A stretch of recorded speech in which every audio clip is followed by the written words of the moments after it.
Belgrade, May 25th, 1987. It's been 7 years since Tito died.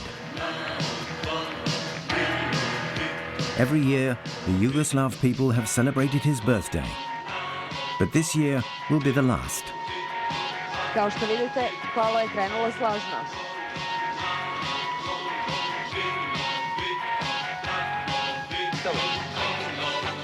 Ali nešto počinje da se dešava. Dobro, gdje je to ono složno kolo na početku? Zašto se kola jedno po jedno polako odvajaju? Evo, Srbija se odvojila, pa Hrvatska, Bosna i Hercegovina. Jedna po jedna Republika i pokrajina se odvaja. Zašto igramo 8 različitih kola? Zašto igraju kola na svoje nacionalno prepoznatljive melodije, a ne igraju zajedno? Čini se da nismo sjedinjeni kako bi trebalo da budemo. Ovo shvatamo kao upozorenje, doduše razigrano i raspevano.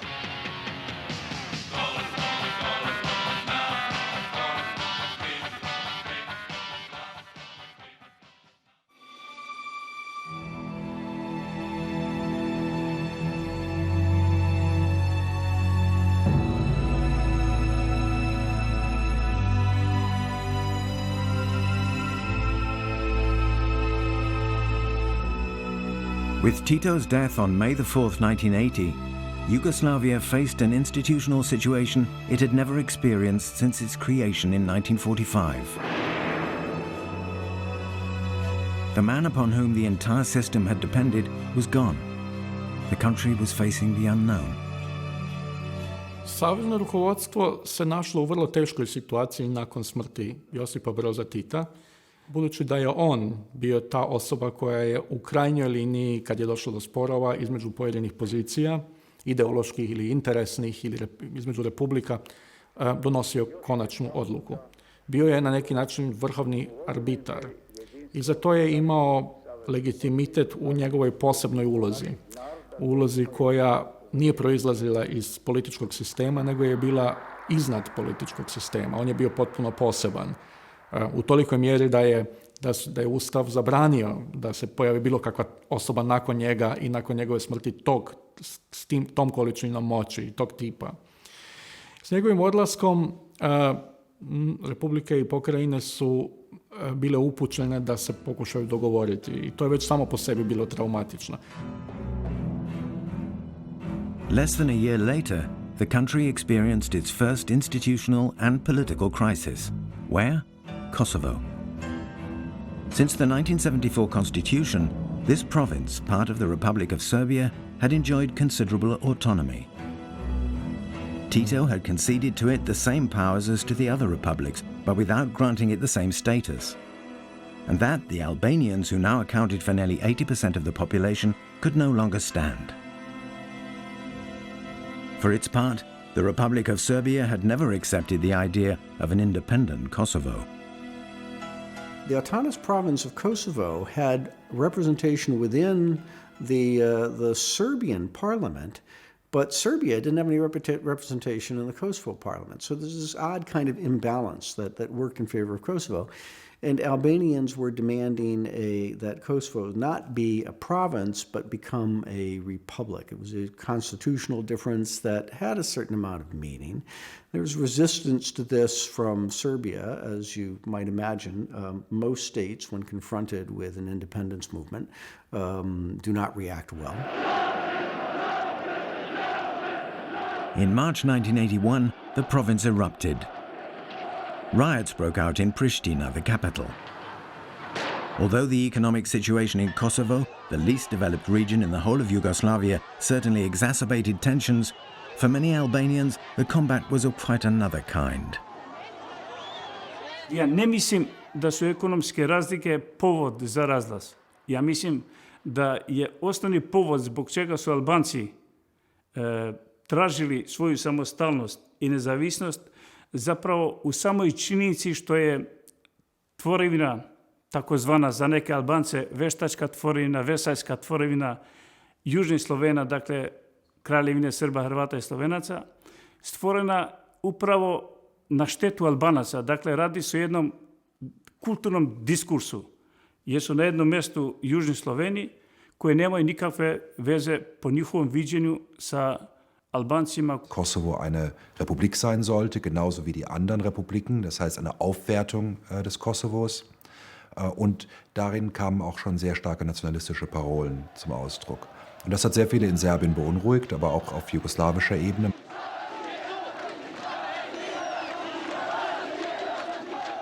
Jugoslovenski vrh, predsjedništvo koje je jedno kolektivno telo u kojem ima 8 članova i koje donosi odluke zajednički. Dakle, to predsjedništvo je donelo odluku da Jugoslovenska narodna armija bude upotrebljena protiv demonstranata na Kosovu koji su tražili republiku. Zašto? Zato što se smatralo da je republika samo jedan korak ka secesiji. None of the six republics was ready to accept a schism in Yugoslavia, and Serbia no more than the others. The crackdown by the Federal Army was brutal. Dozens of Albanians were killed, a state of emergency was imposed, and the Kosovo Assembly suspended. The unity of Yugoslavia was preserved for the moment. Another evil threatened the cohesion of the country, a deeper and more insidious evil than that of Albanian separatism, an evil that would in a few years fracture Yugoslav society, the economic crisis. Yugoslavs had lived very well in the 1970s, but largely on borrowed money, so there was a foreign debt that was fairly substantial. And the country wasn't capable of paying it under its original terms. The International Monetary Fund came in and put Yugoslavia on what we now call, a regime of austerity, right?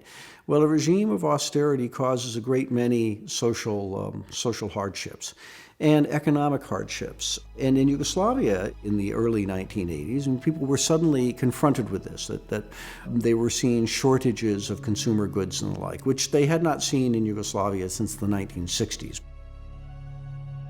No, iz tistega časa se spomnimo raznih takšnih omejitev, kot so lihi in sodni dnevi, ker je pomenilo, če si imel na avtu liho tablico, si lahko vozil recimo v ponedeljek, sreda in petek, če si imel sodo številko, si pa lahko vozil torek, četrtek in soboto. V nedeljo se je pa menjal. The authorities in Yugoslavia figured that it wasn't going to work to ration it. They gave out coupons. That doesn't work.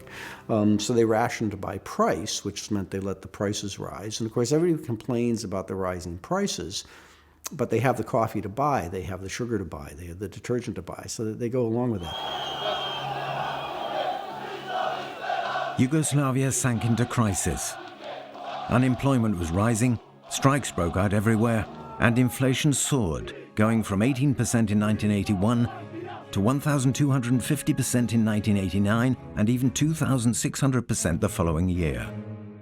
Počela sam da radim za koru hleba i čašu vode. Završavam tako radni staž da ću otići u penziju sa prosječkim štapom. Je li to sramota? Ja radim u ovoj radnoj organizaciji od 61. godine i platu sam ovu primio pre 2 godine veću nek sad. Juče sam primio platu od 5.800.000 i da li možem ja da živim od toga. As part of this regime of austerity, you had some parts of the country that were doing better economically than other parts of the country. Slovenia and Croatia had the most developed economies. They took very good advantage of the position of Yugoslavia and of the way that Yugoslavia functioned. Slovenia particularly, because it was bordered by Austria and Italy on the one hand, and then the rest of Yugoslavia. They had a closed Yugoslav market, which they could work very well. And they could sell goods within Yugoslavia at a high price and then dump them at a low price in places like Italy. Vous avez un lien complexe qui existe entre la contestation sociale qui caractérise les années 80, les grèves, les manifestations, et le réveil des nationalismes. Ce lien complexe, vous pouvez le comprendre si vous mettez au cœur de l'analyse tous les systèmes de réallocation des ressources qui existent dans la fédération. Oko ekonomije je stalno bilo svađe ko koga eksploatiše. dok su Slovenci smatrali da oni daju previše za Fond za razvoj nerazvijenih republika i pokrajina, dotle su Srbijanci smatrali, Bosanci takođe, Makedonci, da zapravo je Slovenija ta koja eksploatiše druge. Tako da je to bila jedna situacija vrlo nezdrava. Društvo je krenulo u vrlo lošem pravcu.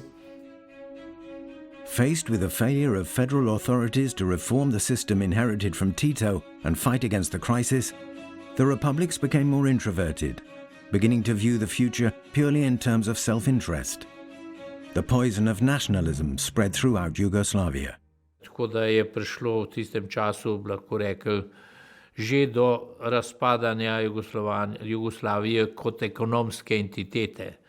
No, dokončno je do tega razpada prišlo leta 1990 in Jugoslavija je ekonomsko razpadla, prednje je razpadla politično.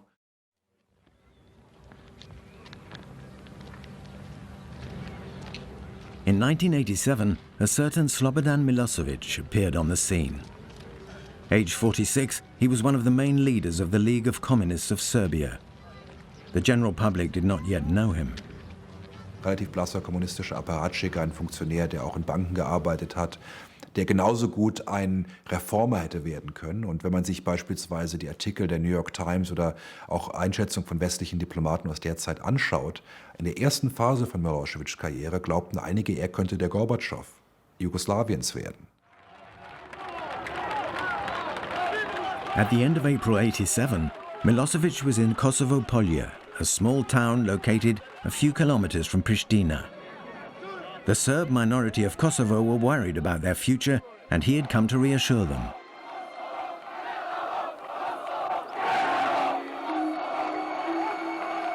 But the rally went wrong. The police, composed mainly of Albanians, were accused by demonstrators of lashing out at the crowd.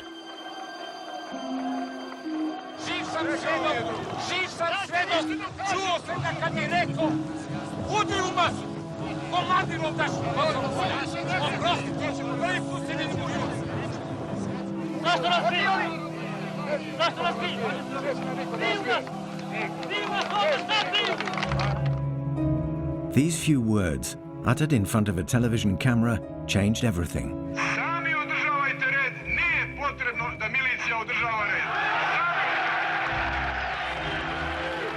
This was the first time that a Serbian leader from Belgrade had publicly associated his fate with that of the Serbs of Kosovo. Nothing would ever be the same again.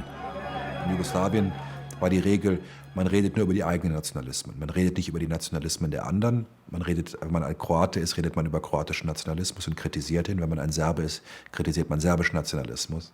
Aber Milošević kritisierte den albanischen Nationalismus und damit brach er ein Tabu und begann eigentlich dieses Nationalismus aufzugreifen als politisches Kapital und offensichtlich strategisch. Toga je vinulo u političku orbitu u pravom smislu reči. Dakle, on postaje ne samo jedan komunistički aparatčik, kakav je bio do tada, već postaje čovek koga obični Srbi, nekomunisti, počinju da mu veruju. Kaže, pa ovo je nešto novo.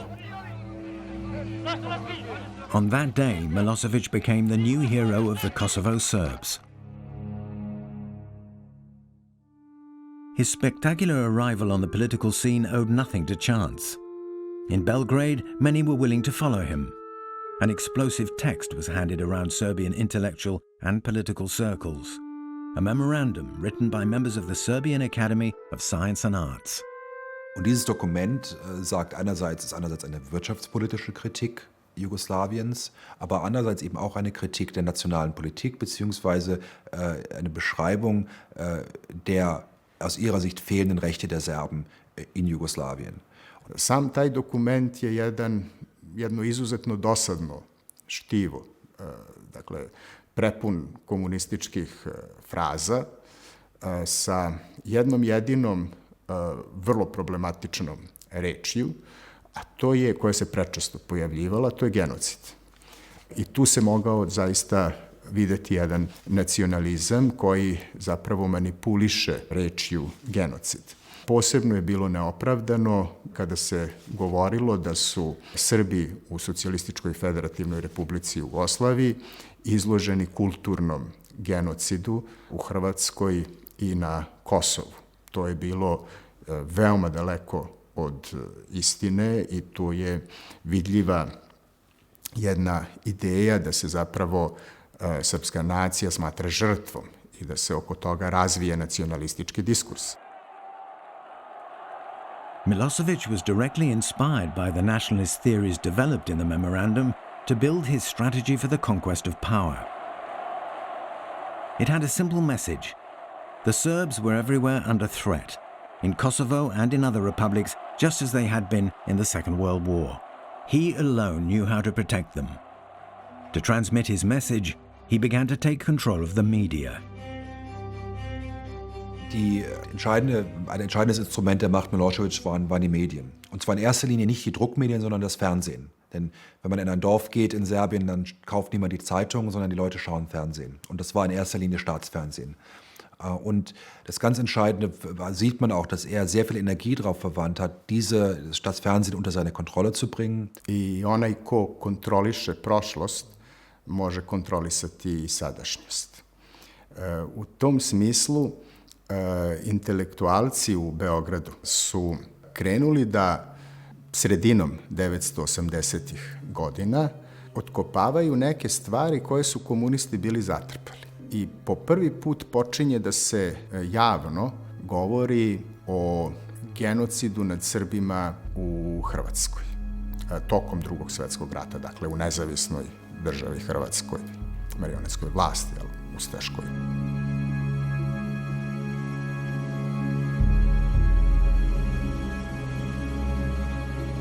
I tada zapravo dolazi do manipulisanja prošlošću.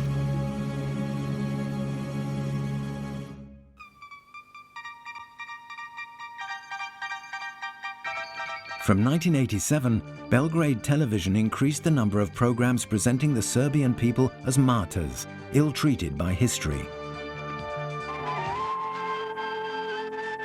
A documentary entitled These Are Our Children, released in 1991, is a typical example of this trend.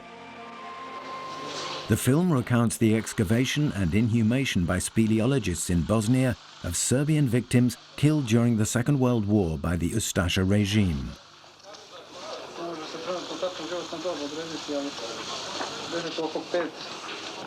In 32 days, about 3,000 bodies were brought to the surface.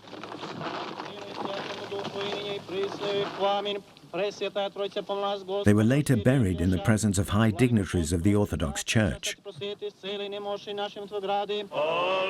Everything was done to glorify the Serbian soul and to awaken in the collective memory of the viewers a sense of persecution. Thus, the entire Croatian people was criminalized. Those of the past for what they did between 1941 and 1945, and those of the present for what they might be tempted to do again. Through the use of past tragedies, Milosevic hoped to become the new master of the whole of Yugoslavia, a new Tito, a Serbian Tito. Slobodan Milošević je radio ono što je radila većina srpskih političara. Dakle, želeo je jači položaj Srbije u Jugoslaviji i želeo je jednu federaciju sa unitarnim elementima. S druge strane, hrvatski i slovenački komunisti su želeli Jugoslaviju kao jednu labavu federaciju ili nekakav hibrid federacije i konfederacije, što je po Ustavu iz 1974. Jugoslavija i bila. As in the first unified Yugoslavia of King Alexander after 1918, and in that of Tito after 1945, the debate arose about the organization of the state. What institutional form should the Yugoslav region adopt? For Milosevic, the answer was clear. The federal model no longer worked, Yugoslavia must be re-centralized, with him at its head.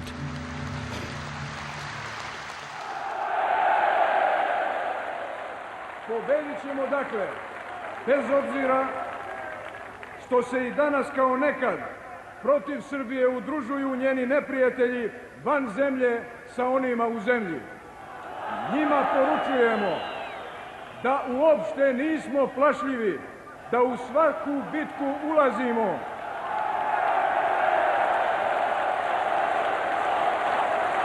Da u svaku bitku ulazimo sa namerom da je dobijemo, da nepravedne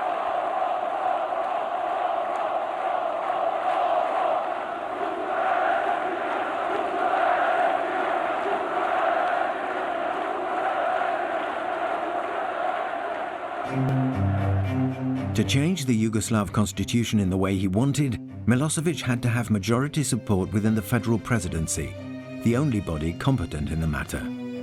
How? By replacing the leaders of the republics and provinces that comprised it. And thanks to popular demonstrations, he was able to do so, forcibly implanting his own political allies.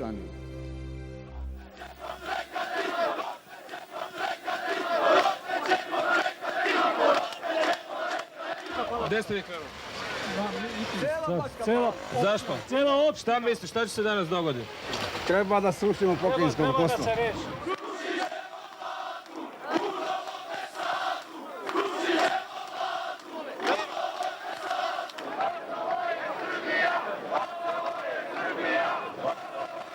In October '88, Milosevic organized and financed events in Vojvodina, the other autonomous region of Serbia, to place his friends in positions of power. This was the so-called Yogurt Revolution.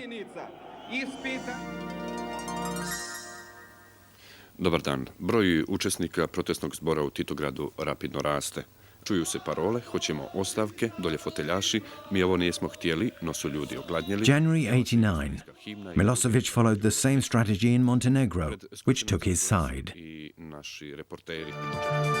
Drugarice i drugovi, proglašenjem ustavnih amandmana vratili smo našoj republici državni i ustavni suverenitet. March '89. Milosevic made the Serbian parliament vote the end of Kosovo's autonomy, having ascertained, naturally, that the new Kosovan leaders were on his side. In just a few months, he had taken control of almost half of Yugoslavia. Milošević je do tada, do trenutka tog kongresa, kontrolirao 4 glasa u saveznom predsjedništvu. Srpski, vojvođanski, kosovski i crnogorski. 4. Savezno predsjedništvo državno je imalo 9 članova. 8 su predstavljali jedan po svaku republiku i pokrajinu, a 9 je bio predsjednik Saveza komunista Jugoslavije.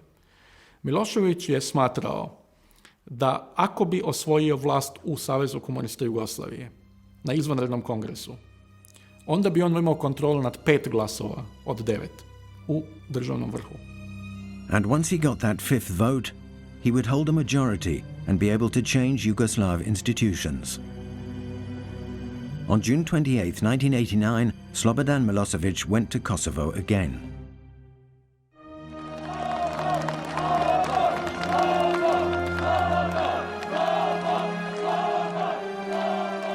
He had come to celebrate the 600th anniversary of the Battle of Kosovo Polje, the famous battle of 1389, which made Kosovo the Serbian sacred land. Hundreds of thousands of people came to commemorate the courage and heroism of their ancestors. But mostly, they came to celebrate Milosevic's recent victories and those to come. It was the triumph of Serbian nationalism. 6 vekova kasnije, danas, opet smo u bitkama i pred bitkama. One nisu oružane, mada i takve još nisu isključene, ali bez obzira kakve da su, one bitke se ne mogu dobiti bez odlučnosti, hrabrosti i požrtvovanosti, bez tih dobrih osobina koje su onda davno bile prisutne na polju Kosovu. Ich glaube, das Entscheidende ist, dass er es geschafft hat, zwei Gruppen zufriedenzustellen oder versucht zufriedenzustellen. Einerseits jene, die sich für einen serbischen Nationalstaat aussprachen und jene, die sich für eine Halt Jugoslawiens aussprachen. Und somit ist es eigentlich so die Quadratur des Kreises, die ihm gelang. Zwar nicht immer mit beiden Seiten gleichmäßig, aber er war der Einzige, der beide Publiken bespielen konnte. Das heißt, also in den späten 80er Jahren gab es diese Koalition von Nationalisten und von Anhängern Jugoslawiens, die beide sich für Milosevic aussprachen. While nothing and no one seemed to be able to stop Milosevic's triumphant authoritarianism, quite a different story was taking place in the rest of Eastern Europe. In Sofia, Budapest, Prague, the communist world was crumbling. Everywhere, men and women stood up to claim what they had been denied for decades: freedom. This ongoing revolution would see its final outcome in December 1989 with the fall of the Berlin Wall and the official end of the Cold War.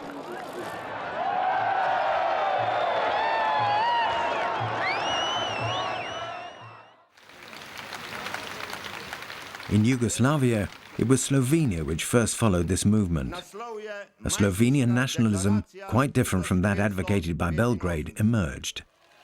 In May 1989, intellectuals made themselves the spokespersons of the population with a public declaration. Nesporazumi, provokacije in tudi odkrite sovražnosti, ki jih danes doživljajo Slovenci v Jugoslaviji, nas pripričujejo o prelomnosti sedajnega zgodovinskega trenutka in nas obvezujejo, da v jasni obliki izrečemo svojo voljo, iz katere sledijo dejanja v prihodnosti. What Slovenian civilians wanted was political pluralism, market economy and freedom of expression. The ethnic composition of the republic encouraged such developments. Mi smo bili nacionalno zelo homogeni. Ti so bili sicer, pri nas je bilo zelo veliko delavcev z juga, ker smo bili bolj razviti, pa v gradbeništvo so ljudje hodili sem, ampak seveda nismo imeli nekih manjšin, oziroma imeli smo madžarsko manjšino pa italijansko manjšino. To sta bile majhne manjšine, drugače pa veljalo, da smo izredno homogena država. To je bilo pa seveda zelo pomemben takrat v letu 90, ker je bilo bistveno lažje, kot pa če imate nehomogeno. Nacionalno nehomogeno. Milan Kučan, president of the League of Communists of Slovenia, took the lead. In late September 1989, he had a declaration of sovereignty passed by the Parliament of Ljubljana. Slovenian law now prevailed over federal laws. The idea of independence began to emerge.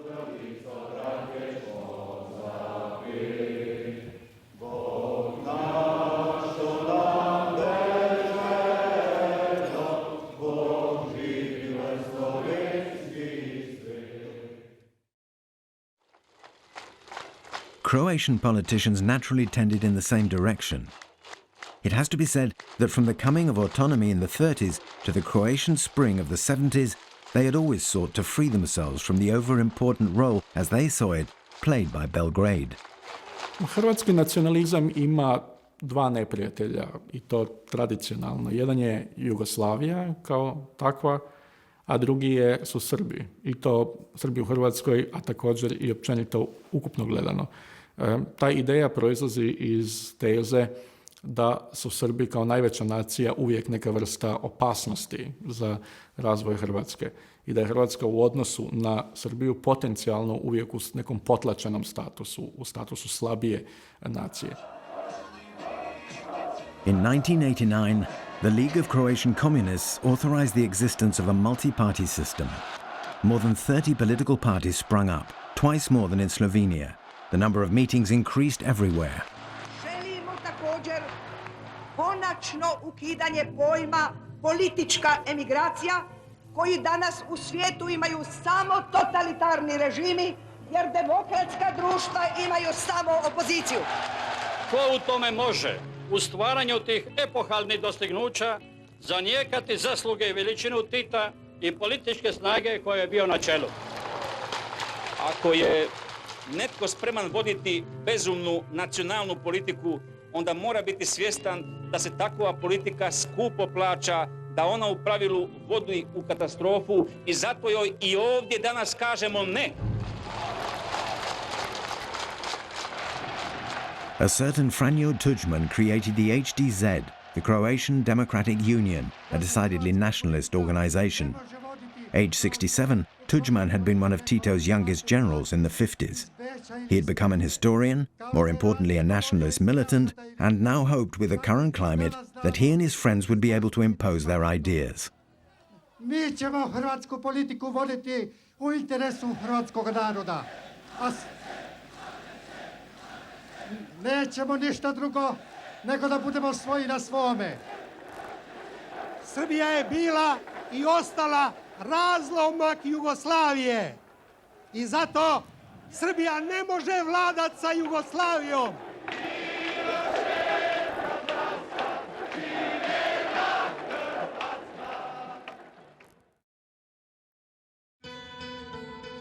Bosnia and Herzegovina, meanwhile, did not want to enter into a logic of confrontation with Serbia.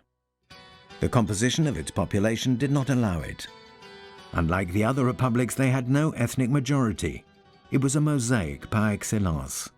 In 1991, it was made up of 40% Muslims, 31% Serbs, 17% Croats, as well as several other small minorities.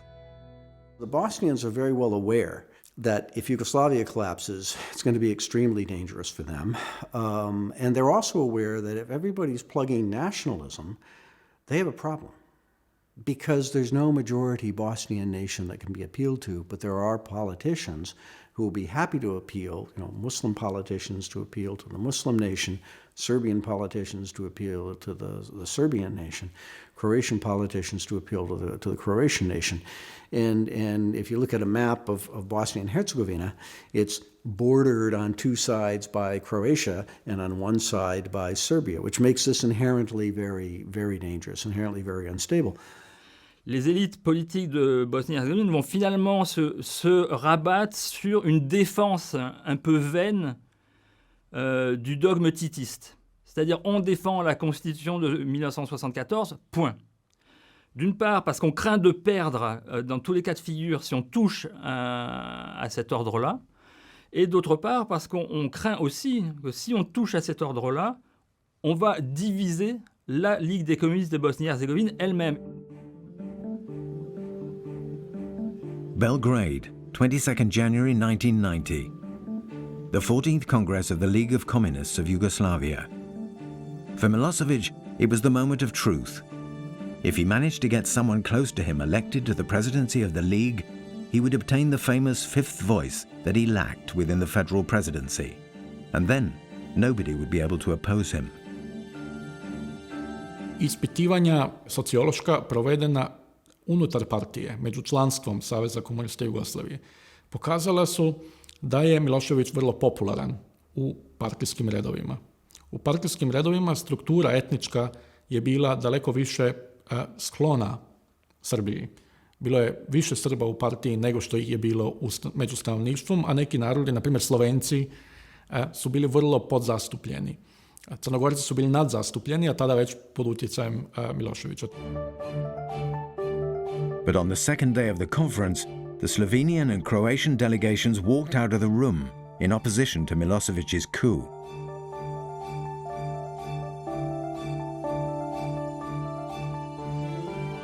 The Congress was adjourned, never to sit again.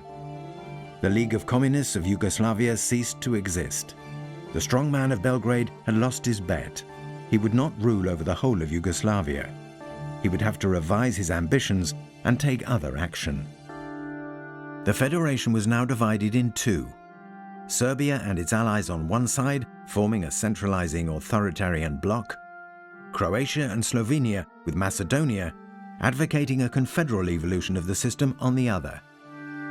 The antagonism was total, while the isolated Republic of Bosnia and Herzegovina refused to choose.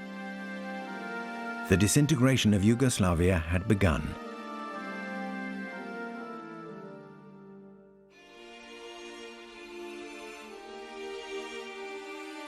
Two months later, in April 1990, there was an election in Slovenia. the first free vote in Yugoslavia since 1945.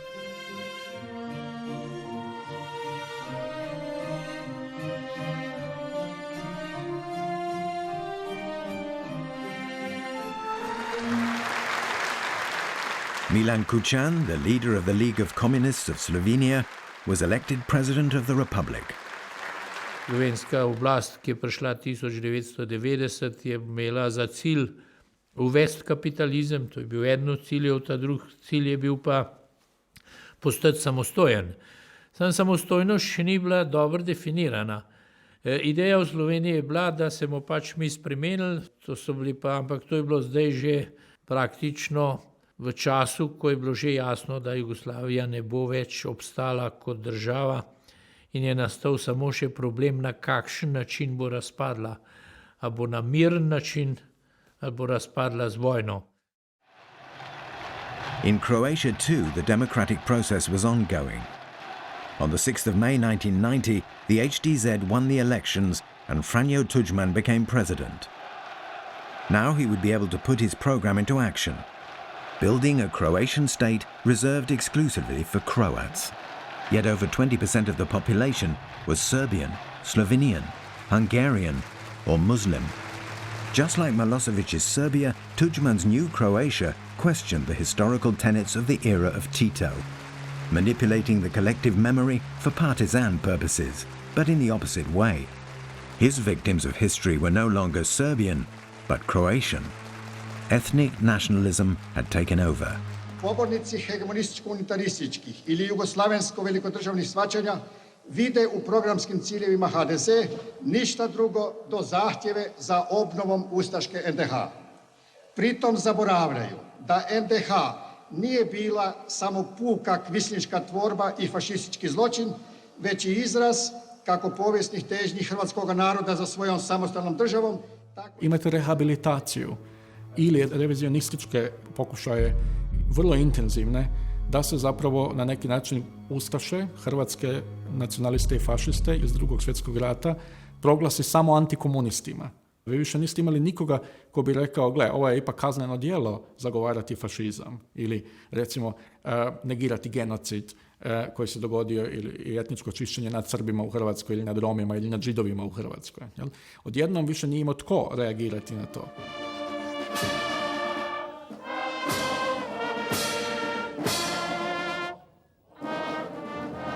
For the new Croatia, Tudjman chose the traditional flag of the Republic with a red and white checkered motif dating back to the 16th century.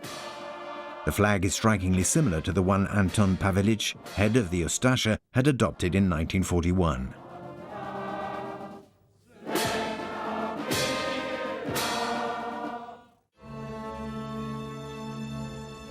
He then took a new step in the development of an ethnically homogeneous state. The Serbs from Croatia, representing 12% of the population, were deprived of their status as constituent people of the Republic, held since 1945. They were now considered a national minority amongst others, thus losing all political and economic influence overnight. Srpski politički narod bi morao imati sva prava kao hrvatski narod u ovoj republici kada bi bila historijska i demokratska. To je genocidni akt i genocidni recidiv jedne politike.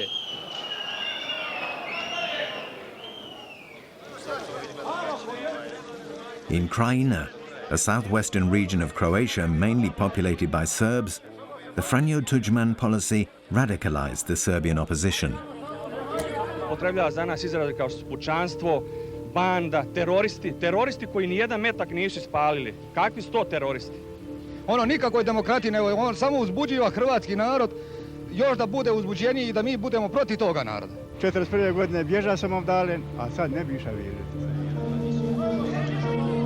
In the summer of 1990, the Krajina Serbs took up arms against the Croatian authorities.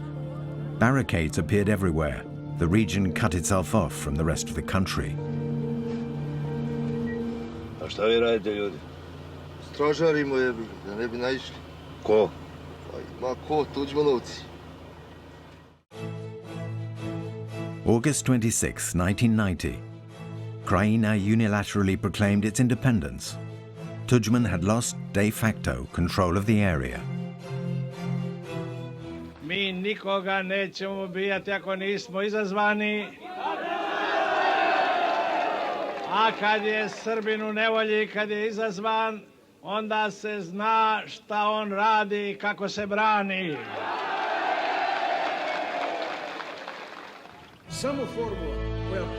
For Milosevic, the uprising of the Croatian Serbs was a boom, and he gave both political and military support. Since his defeat at the 14th Congress of the League of Communists of Yugoslavia in January 1990, the strongman of Belgrade now had identified another goal: to build and lead what he called a partial Yugoslavia, composed of Serbia, Montenegro, Macedonia, part of Bosnia, and the Serbian territories of Croatia. The reuniting of all Serbians in one state, even with a partial Yugoslavia, was in opposition to Tudjman's nationalist project. He refused to see Krajina amputated from his country. Escalation of the conflict seemed irreversible. Svaka akcija Slobodana Miloševića izaziva reakciju Franje Tuđmana i obrnuto. I to je inače istorijski gledano kod Srba i Hrvata tako. Dakle, svaka akcija srpskog nacionalizma izaziva reakciju s hrvatske strane i obrnuto. To je takva igra. Srbi i Hrvati su se borili za premoć u Jugoslaviji. Der natürlich lebt Nationalismus von Angst. Er lebt von dem empfundenen Bedrohung durch andere. Dass andere einem Leid beifügen wollen, dass sie einen erniedrigen und ähnliches. Das heißt, die meisten, zumindest die nationalistische Dynamik im ehemaligen Jugoslawien beruht nicht darauf, dass man einen großserbischen, großalbanischen, großkroatischen Staat wollte, weil man den so toll findet oder weil man vor voller Enthusiasmus ihn unterstützt, sondern aus Angst. Weil man Angst hat, durch andere dominiert zu werden. Despite their competing projects, Milosevic and Tudjman agreed on one point: the geographic boundaries of each of their future states must correspond to its ethnic borders. The result was that the Republic of Bosnia and Herzegovina, populated by Muslims but also by Croats and Serbs, was to be the biggest victim of their ambitions.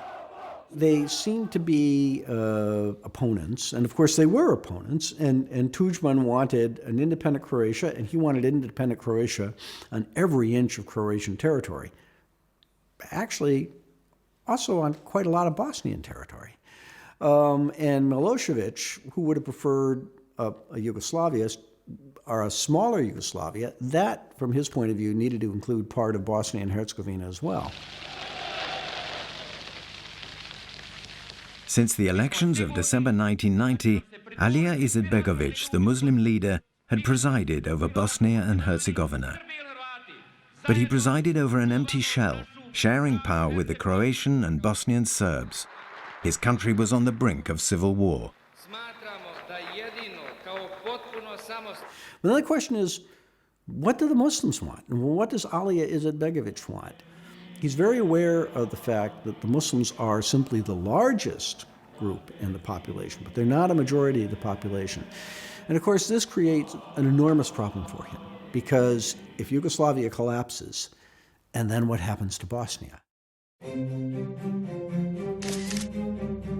In March and April 1991, Tudjman and Milosevic met twice, even though the situation of Croatian Serbs was close to degenerating into open conflict.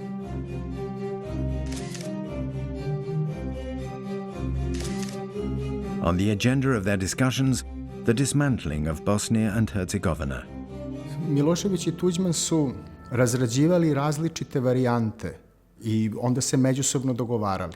Jedna od varijanti bila je podela Bosne i Hercegovine, gde će jedan deo pripasti Srbiji, gde većinski žive Srbi, drugi deo gde većinski žive Hrvati pripašće Hrvatskoj. Tu je uvek bilo pitanje šta da rade sa muslimanima, dakle da li da bude neka mala muslimanska država ili da ih podele međusobno.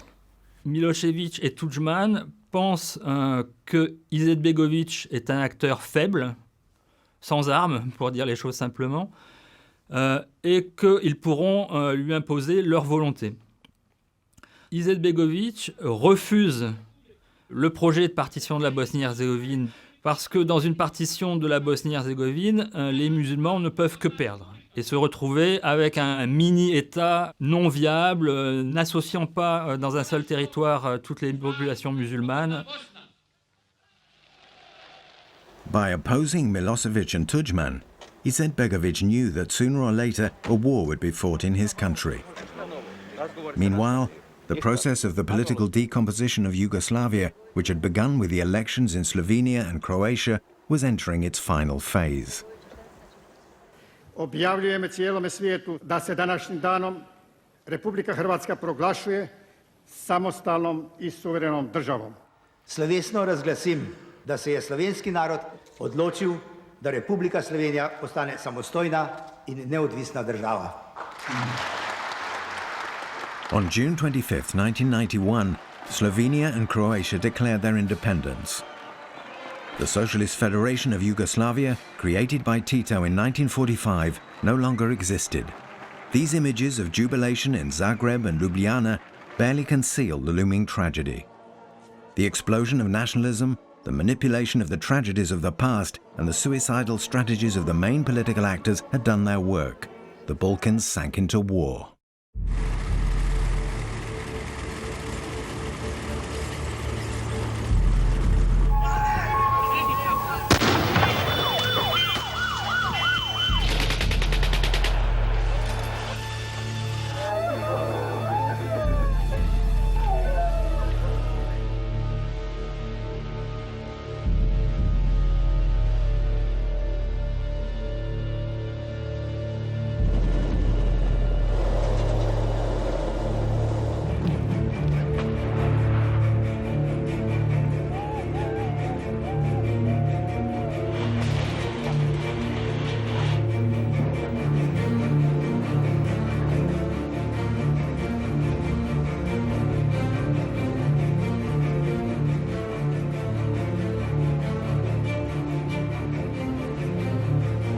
Nemojte da se neko djete izgubi.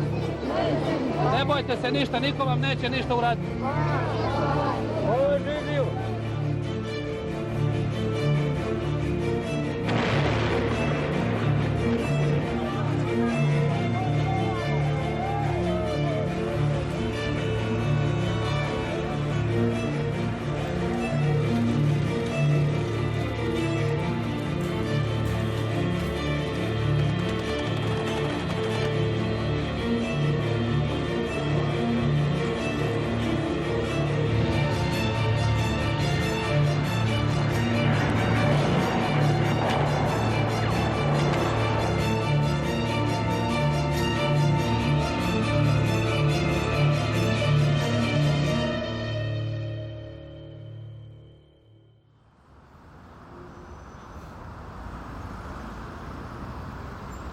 The decade of wars that followed was of unprecedented brutality.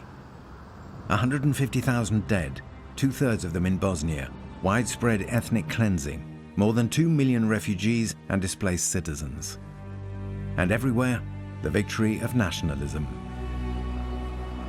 To impose peace, the international community agreed that 7 states should succeed the former multi-ethnic Yugoslavia: Slovenia, Croatia, Serbia, Montenegro, Macedonia, and the de facto independent state of Kosovo, recognized by more than half of the UN members. That left Bosnia and Herzegovina. It was there that the tragedies were the bloodiest. The Dayton Agreement of December 1995 created a pacified but ungovernable state. From now on, Bosnia and Herzegovina would be the union of 2 separate entities, each with its institutions: the Serbian Republic of Bosnia, populated by Serbs, and the Federation of Bosnia and Herzegovina, populated by Muslims and Croats. Sarajevo, the capital of the whole, houses the collegial presidency representing the 3 communities, as well as a high representative of the international community. In reality, the country is under guardianship, especially since with 40% unemployment and nationalist parties still in power since the war, it is deeply torn. U gomili tih gradova, kada bi otišli na teren, i razgovarali sa ljudima, videli bi da Srbi kupuju u prodavnicama u kojima su vlasnici Srbi, Bošnjaci u prodavnicama u kojima su vlasnici Bošnjaci, da sede u kafićima čiji je vlasnik pripadnik njihove grupe. I ako gledate sociološki, vidjet ćete nešto što bi se najbolje možda moglo opisati metaforom zamrznutog konflikta. Znači, meni se čini da postoji jedna vrsta napetosti koja u zgodnim okolnostima može opet da eksplodira. In Bosnia, in Serbia, Croatia and Kosovo, no one has forgotten. The tragic events of 1990 are much more than bad memories. They are open wounds. This was reflected in July 2015 at the ceremony marking the 20th anniversary of the genocide of Srebrenica. Aleksandar Vučić, the Prime Minister of Serbia, who accepted his country's responsibility in the tragedy but failed to recognize it as genocide, was forced to leave the ceremony when the angry crowd threatened to get out of control.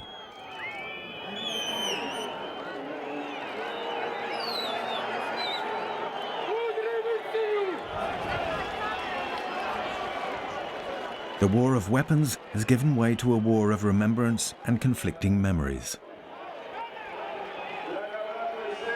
Način na koji se odnose određene političke strukture moći prema žrtvama je strašan. Bošnjački lideri insistiraju na bošnjačkim žrtvama, srpski na srpskim, hrvatski na hrvatskim.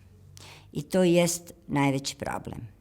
Dakle, i kada govore, i kada se čak izvinjavaju, oni govore o svim žrtvama. Ali tu uistinu nema onog stvarnog suočavanja sa istinom. U tom smislu, ako imate na više strana dosta ljudi koji misle da su žrtve samo pripadnici njihove nacije, to je onda jedno seme koje se seje za buduće sukobe. I trenutno mi smo svedoci toga. Nema dovoljno saosećanja na raznim stranama za žrtve drugog, nego je uglavnom na delu samo viktimizacijski diskurs. It may be years before the Balkan peoples and their leaders recognize their respective responsibilities in the tragedies of the 1990s, but it is a necessity. It will be the price of reconciliation and the building of stable democracies. And the European Union must play its role. It integrated Slovenia and Croatia, but is now experiencing a deep crisis marked by the rise of Euroscepticism and nationalism. It's also guilty of total impotence in the face of the dramatic events of the Middle East. Any new integration into Europe is on hold. Yet the EU should not forget that in 2012 it received the Nobel Peace Prize for its role in the transformation of a continent at war to a continent at peace. So how can it continue to turn away from its own past, leaving the Balkan nations at its borders, and refusing to take in those who have always been at the heart of the history of the European continent?